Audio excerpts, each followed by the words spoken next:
அன்பானவர்களே, அன்பு வணக்கங்கள்.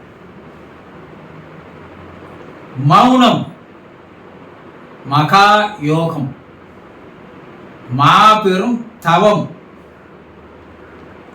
அதை கடைபிடித்தால் அற்புதமான மகத்தான பரிசுகள் பல உங்களுக்கு கிடைக்கும். மௌனம்னா என்ன? பேசாமல் இருத்தலுக்கு பெயர் மௌனம். மௌன விரதம் இருக்கிறேன், வாரத்துல ஒரு நாள் நான் இருக்கிறேன் அப்படி சொல்றாங்கல்ல.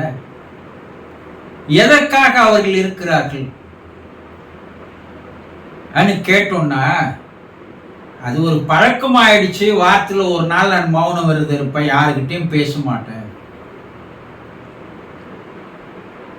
மனமானது செயல்படாமல் அதனுடைய வேகத்தை குறைப்பதற்கு பேசாமல் இருப்பது ஒரு வழி.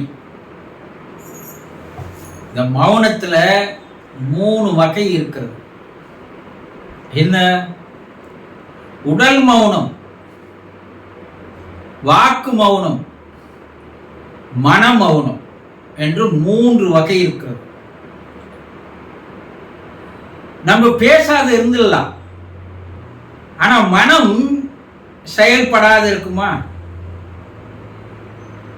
பேசாமல் இருந்தால் நம்ம உடல்ல சக்திகள் சேகரிக்கப்படுகிறது. நம்ம உடம்புல இருக்கிற அந்த எனர்ஜி, அந்த சக்தி, ஆற்றலானது ஐம்புலன் வழியாக செலவு செய்யப்படுகிறது. ராத்திரி நல்லா தூங்கி எழுந்துக்கிறீங்க, ஃப்ரெஷ்ஷா இருக்கிறீங்க. அப்போ உங்களுடைய உடம்பு 100% சார்ஜ் ஆகிருக்குதுன்னு அர்த்தம். ஒரு செல்போனு 0 வந்துடுது, செல்லு கம்மியாயிருக்குது, பவர் கம்மி, பவர் இல்லை 0. அதை நீங்க சார்ஜ் பண்ணீங்கன்னா ஒரு மணி நேரத்துல 100% வந்துடுது இல்லையா? அது போல இறைவன் உங்கள் உடலில் நாள் முழுதும் நீங்கள் செலவு செய்து லோ பேட்டரியில இருப்பீங்க. நீங்க இந்த லோ பேட்டரி ஆனாவே தூக்கம் தானாக வந்துடும். அதிகமா உழைக்கிறவங்கள பார்த்தீங்கன்னா உடல் அசதியில தூங்கிடுவாங்க.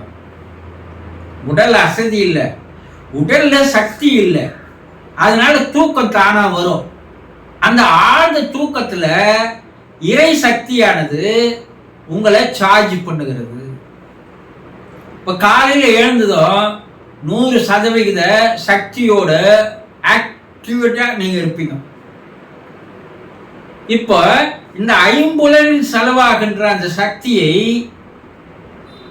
பேசாமல் இருந்தால் ஒரு 20% அந்த சக்தியை நம்ம உடம்புக்குள்ளேயே வைத்திருக்க முடியும். எப்பயுமே உங்க உடம்புல சக்தி இருந்ததுன்னா உங்களுடைய சிந்தனை சீராகும், உங்களுடைய செயல் வேகம் எடுக்கும், உங்களுடைய அறிவு கூர்மை பெறும், நினைவாற்றல் அதிகமாகும், நல்ல எண்ணங்கள் உங்களுடைய மனத்துல உதயமாகும். எப்போ? உங்க உடம்புல சக்தி தேக்கத்திலேயே இருந்தா. ஆனா நீங்க என்ன பண்றீங்க? கண் மூலமாக சக்தி செலவாகிறது, காது மூலமாக செலவாகிறது, சுவாசித்தல் மூலமாக செலவாகிறது, பேசுவது மூலமாக செலவாகிறது, உடல் உழைப்பின் மூலமாக செலவாகிறது. இது சித்தர்கள் யோசனை பண்ணாங்க. பேசாமல் இருந்தால் அந்த சக்தி உடம்புல சேகரிக்கும் போது உங்களுடைய அறிவு கூர்மை, உங்களுடைய மூளையினுடைய செயல்திறன் அதிகமாகிறது. இப்போ வாய் பேசாத இருக்கிறவங்க, காது கேட்காத இருக்கிறவங்க, கண் பார்வை இல்லாத இருக்கிறவங்க, அவங்க எப்படி ஆக்டிவா இருக்கிறாங்க பாருங்க. அவங்களுடைய நினைவாற்றல் அதிகமாக இருக்கும். ஏன்னா இந்த புலன்களில் எல்லாம் செலவாகின்ற அந்த சக்தி அவங்க உடம்புல தேக்கத்தில் இருக்கும் போது, அந்த சக்தி பிரெயினுக்கு போகும்போது அது முழுமையான அளவில் செயல்படுகிறது. அவர்களுடைய செயல்திறன் அதிகமாகிறது. நமக்கு ஐம்புலன் இருக்குது, கடவுள் கொடுத்துருக்கிறான். கண்ணு கொடுத்துருக்கிறான், காது கொடுத்துருக்கிறான், வாய் கொடுத்துருக்கிறான், பேச வச்சிருக்கிறான், சுவாசித்தலும் நடைபெறுகிறது. இப்ப அதில் ஏதாவது ஒரு புலனை நாம் செயல்படாத வைத்தா அந்த சக்தி சேர்க்கிறது.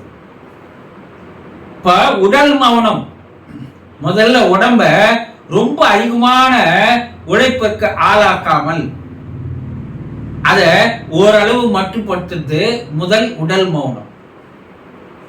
வாக்கு மௌனம், பேசாத இருக்கிறது வாக்கு மௌனம். அவன் கத்தி கத்தியே அவன் ஆவி போச்சுப்பா சொல்றாங்கல்ல.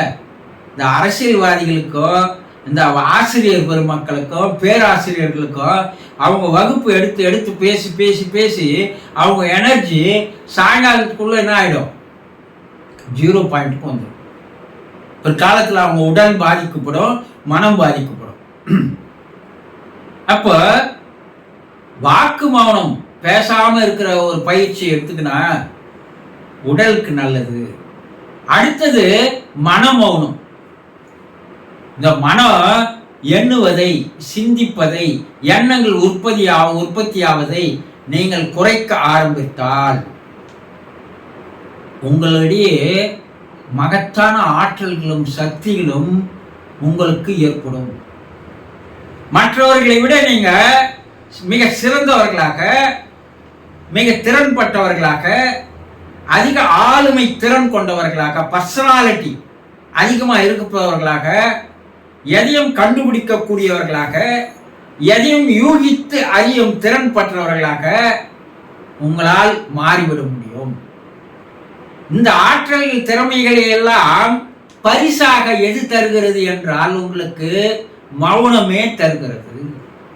இப்போ வாக்குல நம்மள ஒரு நாள் மௌனம் இருந்து பார்க்கலாம்ல, இருந்து பாருங்க. அதனுடைய அற்புதங்கள் உங்களுக்கு நாளாக நாளாக தெரிய ஆரம்பிக்கும்.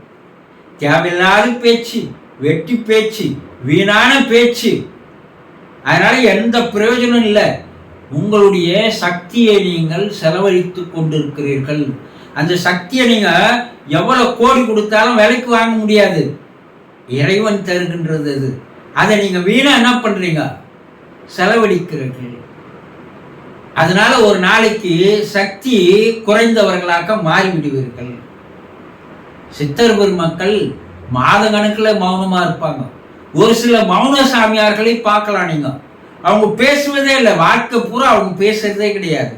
அதனால அவர்களுக்கு நல்ல ஒரு பெயரும் புகழும் கிடைக்கிறது, ஒரு சிறப்பு ஏற்படுகிறது.